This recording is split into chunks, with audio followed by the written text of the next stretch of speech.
దాన్ని బయటికి తీసుకొచ్చి స్టింగ్ ఆపరేషన్ లాంటివి చేసి ఆయన పదవి నుండి దించేసే అవకాశం ఉంది అని చెప్తున్నాను. ఓకే, అసలే సీఎం రేసుకు చాలా మంది పోటీ పడుతూ ఉన్న వాళ్ళు ఉన్నారు. అందుకనే చెప్తున్నా, ఇక అవన్నీ నాకు అనవసరం, కానీ అందుకనే జాగ్రత్త చెప్తున్నా, జాగ్రత్తగా ఉండండి. ఏపీ రాష్ట్రంలో మీరు ఇంతకుముందు అన్నారు జైలుకి పోయి వచ్చిన వాళ్ళు హీరోలుగా మారుతున్నారు, సొసైటీలో చాలా స్ట్రాంగ్ అవుతున్నారు. మరి చంద్రబాబు నాయుడు గారు జైలుకి వెళ్ళొచ్చారు. ముందు జైలుకి పోయిన వాళ్ళు లాస్ట్కి కాదు అంటే ఇప్పుడు ఆయన మళ్ళీ ఎన్నికలకు వెళ్ళే అవకాశం ఉంది కదా 2020. అంటే ఇప్పుడు నా లెక్క ప్రకారం మేబీ ఒకవేళ రెండోసారి అరెస్ట్ అయితే పరిస్థితి ఏందమ్మా? అవకాశం ఉందా అరెస్ట్ అవ్వడం? ఉంది, there is a chance. Okay, ఒకవేళ ఆయన బెయిల్ క్యాన్సిల్ అయితే పరిస్థితి ఏంది? సో నా ప్రిడిక్షన్ నేను మళ్ళీ చెప్పాను కాబట్టి ఇంటర్వ్యూలో ఇప్పుడే చెప్తున్నా, చంద్రబాబు నాయుడు గారు జైలుకు మళ్ళీ వెళ్ళకుంటే ఇట్ ఈస్ ఓకే. ఒకవేళ చంద్రబాబు నాయుడు గారు జైలుకి కనుక వెళ్ళాల్సిన పరిస్థితి కనుక వస్తే మేబీ టీడీపీ ఎలక్షన్ను బైకాట్ చేసే అవకాశం ఉంది, ఇప్పుడే చెప్తున్నా. ఓకే, బట్ సినారియో చూస్తూ ఉంటే బీజేపీ జనసేన టీడీపీ పొత్తుతో వెళ్ళే అవకాశం ఎక్కువగా ఉంది. ఎవరు వెళ్ళినా జగన్మోహన్ రెడ్డికి గెలుస్తాడు, సీట్లు తగ్గుతాయి. ఓకే, అంటే నువ్వు అంటున్నావు అట్లా, రేపు పొద్దున ఏమవుతుందో తెలియదు. తెలంగాణ ఎన్నికల తర్వాత ఆంధ్ర రాష్ట్ర రాజకీయాలు మలుపు తిరిగే అవకాశం ఉంది. తెలుగుదేశం జనసేన సఖ్యత మీద అనుమానపు నీడలు వచ్చే అవకాశం ఉంది. తెలంగాణలో బీజేపీతో జనసేనకు వచ్చినటువంటి రిజల్ట్ను బట్టి ఆంధ్రాలో టీడీపీ ఆలోచించే అవకాశం ఉంది. రెండోది ఏంటంటే చంద్రబాబు నాయుడు గారి కాంబినేషను పవన్ కళ్యాణ్ గారి కాంబినేషన్ ఒక్కసారే వర్కౌట్ అవుతుంది జాతకరీత్యా. అందుకని నేను తర్వాత ఎప్పుడు నేను చెప్తున్నది అదే, వర్కౌట్ కాదని చెప్తున్నా. ఎందుకంటే చంద్రబాబు నాయుడు గారిది పుష్యమి నక్షత్రము, పవన్ కళ్యాణ్ గారిది ఉత్తరాషాఢ నక్షత్రం, మకర రాశి. అందుకని ఈ కాంబినేషన్ వర్కౌట్ కాదు. రెండోది పవన్ కళ్యాణ్ గారికి ఏలినాటి శని స్టార్ట్ అయింది 2017లో. చంద్రబాబు గారితో పవన్ కళ్యాణ్ గారు సఖ్యత వహించి గెలిచింది ఎప్పుడు? 14లో, అంటే ఏలినాటి శని స్టార్ట్ కాకముందు.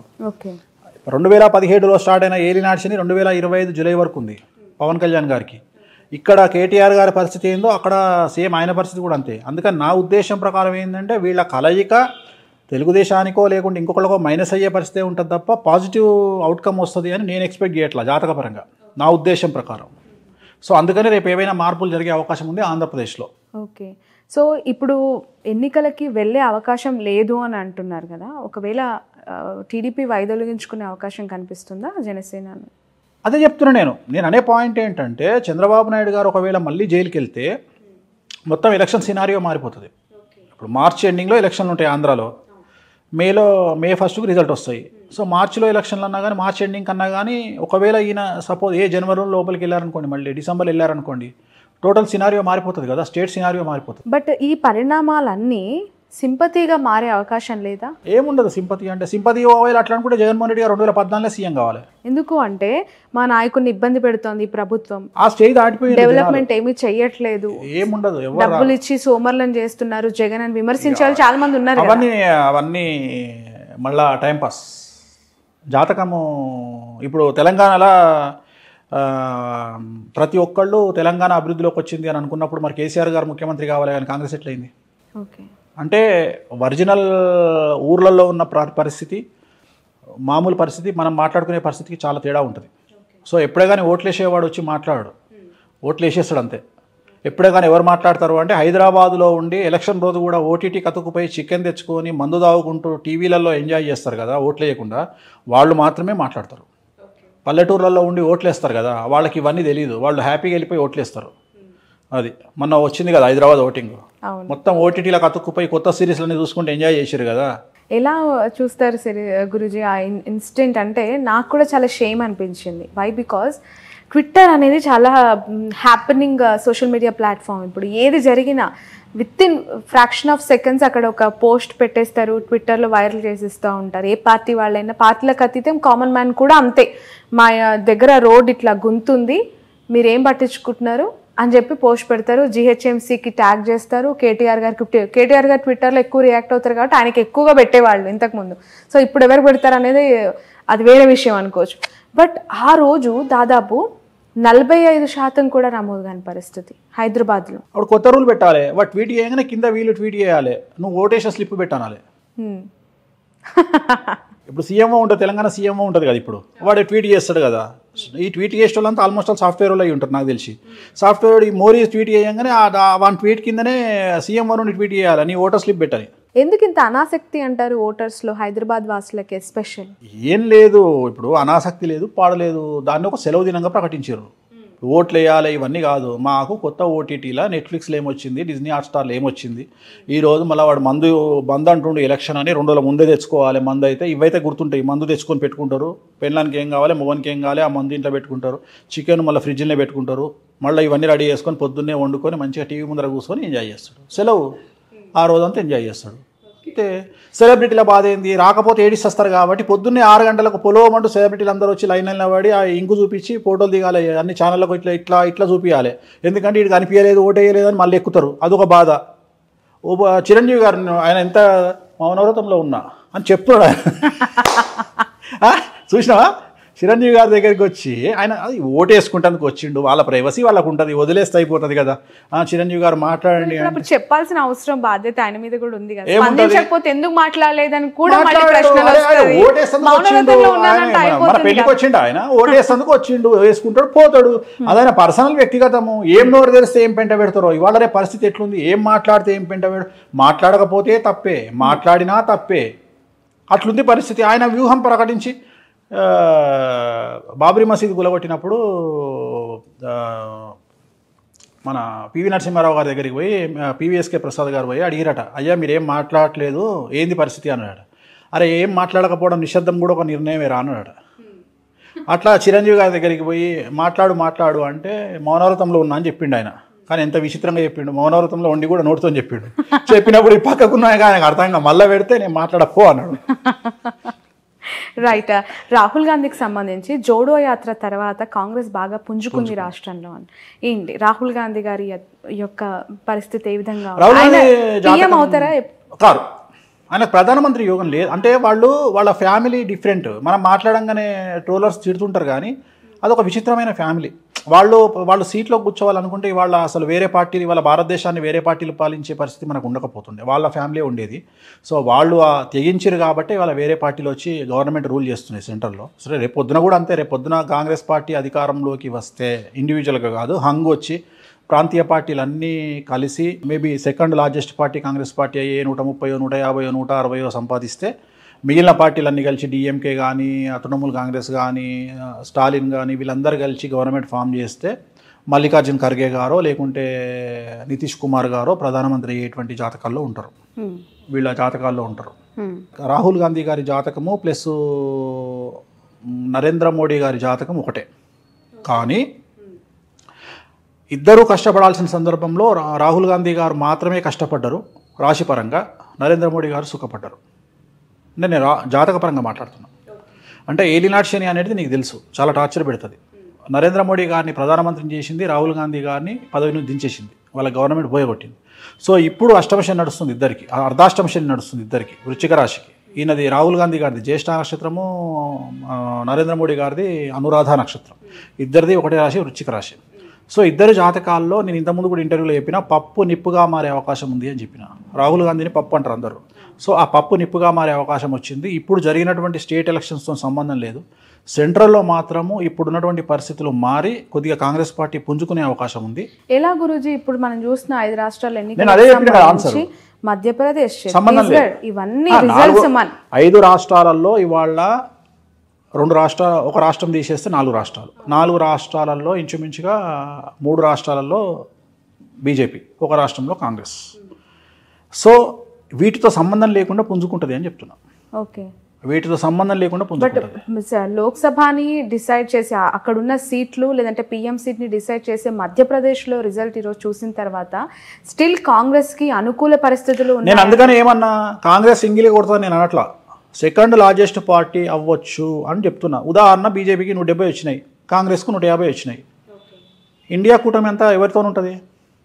మళ్ళీ జాతక ప్రిడిక్షనే, మళ్ళీ నా సొంత కవిత్వం కాదు, ఓన్లీ జాతకాన్ని బేస్ చేసుకొని మాట్లాడుతున్నా. ఇవాళ ఉన్న కండిషన్ ప్రకారము కాంగ్రెస్ పార్టీ పుంజుకునే అవకాశం ఉంది అని చెప్తున్నా. అంతే తప్ప కాంగ్రెస్ పార్టీ ఉద్ధరిస్తానని నేను చెప్తలేను. సెంట్రల్లో కాంగ్రెస్ పార్టీ పుంజుకుంటుంది. పుంజుకోవడము అనేది ఏ స్థాయిలో ఉంటుంది అనేది అప్పటి కండిషన్ బట్టి మాట్లాడుకుందాం. ఓకే, ముందు నుంచి కూడా రేవంత్ రెడ్డి గారు December 9 LB stadium, Sonia Gandhi గారి ఆశీస్సులు, అంటే సైన్ వాళ్ళు తీసుకున్న గ్యారంటీకి సంతకాలు పెడతాం, అందరూ రావాలని చెప్తున్నారు కదా, ఆ సెంటిమెంట్ ఏంటి గురూజీ? సోనియా గాంధీ గారికి డిసెంబర్ పుట్టినరోజు, సోనియా గాంధీ గారి పుట్టినరోజు డిసెంబర్ 9.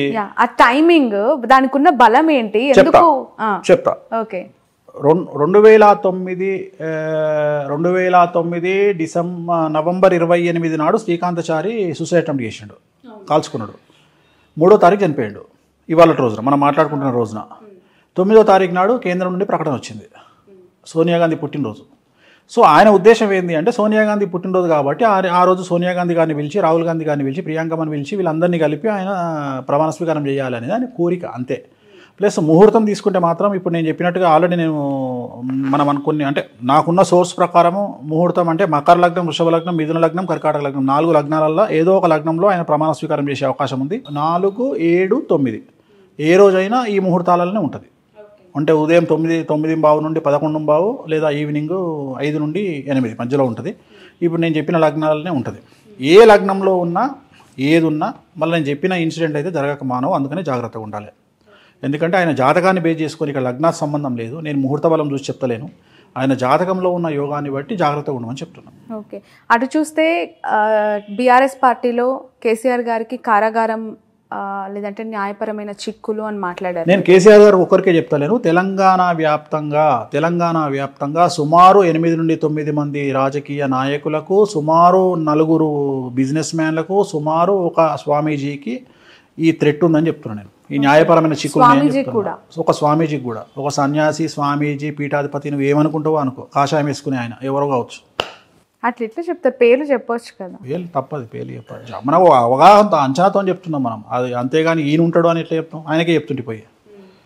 సో ఒక అంచనా, ఇప్పుడు 8 మంది పొలిటీషియన్స్ అని చెప్పినాము, అందులో ఉంటారు. కే అనే పేరు ఉండొచ్చు, టీ అనే పేరు ఉండొచ్చు, సి అనే పేరు ఉండొచ్చు, బి అనే పేరు ఉండొచ్చు. మీకు తెలుసు కదా ఎవరు అని చెప్పి? నాకు తెలుస్తుంది, చెప్పొచ్చు కదా.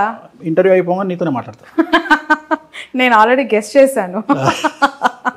సో ఇంతమంది రాజకీయ నాయకులు అంటున్నారు, ప్రముఖులు అంటున్నారు, అంటే రాష్ట్రంలో ఇకపై పరిణామాలన్నీ చాలా రంజుగా ఉండబోతుంది. మామూలుగా ఉండదమ్మా, ఐమాక్స్ స్క్రీన్లో చూడొచ్చు. తెలంగాణలో డెడ్ పాలిటిక్స్, ఏపీలో ఎప్పుడు యాక్టివ్ పాలిటిక్స్. అసెంబ్లీ స్టార్ట్ అయినా కాకపోయినా నిమిషం ఒక బ్రేకింగ్ న్యూస్తో జర్నలిస్టులు ఉరుకులు పరుగులు ఏపీలో. కానీ తెలంగాణలో అట్లుండేది కాదు. 10 సంవత్సరాలు కూడా ప్రతిపక్షం అనేది కొంత అనుకున్న మెజారిటీలో లేదు కాబట్టి వన్ సైడెడ్గా కేసీఆర్ గారి ప్రభుత్వం మంచి పాలన అందించింది. అవుట్రైట్గా ఇక్కడ ప్రశ్నించే వాళ్ళ యొక్క సంఖ్య తక్కువగా ఉంది అని భావించే వాళ్ళు ఉండేవాళ్ళు. సో ఇప్పుడు అది రివర్స్ అవుతుందా? ప్రశ్నించే వాళ్ళ సంఖ్య కంటే భయపడే వాళ్ళ సంఖ్య ఎక్కువ ఉంది అని నేను అనుకున్నా. అలా కంట్రోల్ చేశారేమో మేబీ. నేను అదే చెప్తున్నా కదా, ఐ లవ్ కేసీఆర్. అది అడ్మినిస్ట్రేషన్లో అది జగన్ చూసి నేర్చుకోవాలి కేసీఆర్ను. Great achiever. బా, ఇక నేను చెప్తున్నా కదా. ఎలా ఇన్స్పైర్ అయ్యారు గురుజీ? అంటే ఆయనను చూసినప్పుడు కేసీఆర్ గారి బిహేవియర్ కావచ్చు, మెంటాలిటీ కావచ్చు, ఆయన యాక్టివిటీస్ మీకు అంటే గ్రేట్ అచీవర్గా అంటే ఏం లేదు. ఇప్పుడు నేను కేసీఆర్ నుండి అంటే ఏం లేదమ్మా, సమాజంలో తిరుగుతున్నప్పుడు ఎప్పుడు మనము నిత్య విద్యార్థిగానే ఉండాలి. ఒక్కొక్కళ్ళ దగ్గర నుండి కొన్ని నేర్చుకుంటాం. ఇప్పుడు జగన్మోహన్ రెడ్డి గారి దగ్గర నుండి, రేవంత్ రెడ్డి గారి దగ్గర నుండి నేర్చుకున్నది ఏంటంటే, నేను జగన్మోహన్ రెడ్డి గారు జైలుకు పోయినా కూడా ఒక సీఎం కొడుకు అయ్యి ఉండి అన్ని డబ్బులుండి కూడా జైలుకు పోయి కష్టాలను అనుభవించి కూడా ఆయన ఎప్పుడు తన కాన్ఫిడెన్స్ను కోల్పోలే. అట్లనే రేవంత్ రెడ్డి గారు కూడా 109 కేసులు పెడితే కూడా ఆయన ఎప్పుడు చెల్లించలే. ఆయన టార్గెట్ సీఎం పదవే. సో అట్లా ఉన్నారు కాబట్టి వాళ్ళు అచీవర్స్ అయ్యారు. వాళ్ళు అంత హార్డ్ వర్క్ చేయకపోతే చాలామంది ఏదో ఉత్తుగా ఇవాళ వేణుస్వామి వచ్చి టీవీ ముందర కూర్చొని మాట్లాడలే, ఒక టంగ్ స్లిప్ అయ్యి నోరు జారితే 30 ml అన్నట్టుంటుంది కథ. టీవీలో టెలికాస్ట్ అవుతుంది, గుర్తుంది కదా? గుర్తుందో మర్చిపోయినా మనం? గుర్తుంది. మరి అట్లుంటుంది కథ. మనం ఒక్కసారి ఎయిర్లోకి వెళ్ళిపోయింది అనుకో, వాయిస్ ఆడుకుంటారు జనాలు. అట్లనే కేసీఆర్ గారు అడ్మినిస్ట్రేటర్ అయిన తర్వాత రాజశేఖర రెడ్డి గారి దగ్గర ఉన్న గొప్పతనం ఏంది అంటే, పెద్ద ఆయన దగ్గర ఉన్నది ఏంటి అంటే, ప్రేమతో సరెండర్ అయ్యేవాళ్ళు పెద్ద ఆయనకు. కేసీఆర్ గారికి భయంతో సరెండర్ అవుతారు. తేడా అది. రాజశేఖర రెడ్డి గారు ప్రేమతో సరెండర్ అయిపోతారు. ఇదే భయం అక్కడ కూడా ఉండేది, కానీ ప్రేమతో సరెండర్ అయ్యారు. ఈయనకు భయంతో సరెండర్ అయ్యారు. మొత్తం మీద నువ్వు భయమో ప్రేమలో సరెండర్ కావడం ముఖ్యం. ఆధీనంలో ఉంచుకోవడం నాకు అది నచ్చింది. ఆ కమాండ్ చేయడం అనేది గొప్ప విషయం.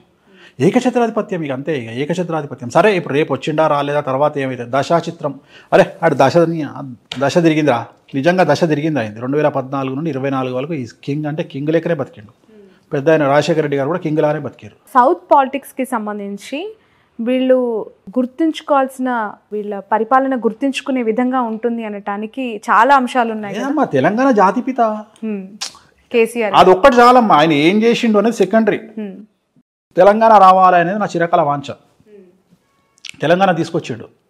ఆయన సీఎంగా ఉన్నా లేకపోయినా ఆయన తెలంగాణ జాతిపిత, ఆయన అచీవర్ అంతే. నాకు తెలంగాణ ఇచ్చిన జాతిపిత అంతే. ఇంకా ఆయన ఆయన పేరు అది చరిత్రలో నిలిచిపోతుంది. ఇక అది మామూలు కాదు కదా. ఆయన సీఎంలు ఇవన్నీ వేస్ట్ మాటలు. ఆయనకు ఉన్న బిరుదు ముందు, జాతిపిత అనే బిరుదు ముందు, తెలంగాణ జాతిపిత అనే బిరుదు ముందు ఇవన్నీ ఇంకా పక్కకు పోయినట్టే. సో ఈ బిగ్ అచీవర్. ఇంకా వేరే వాళ్ళతో కంపేర్ చేస్తే ముఖ్యమంత్రుల పాలన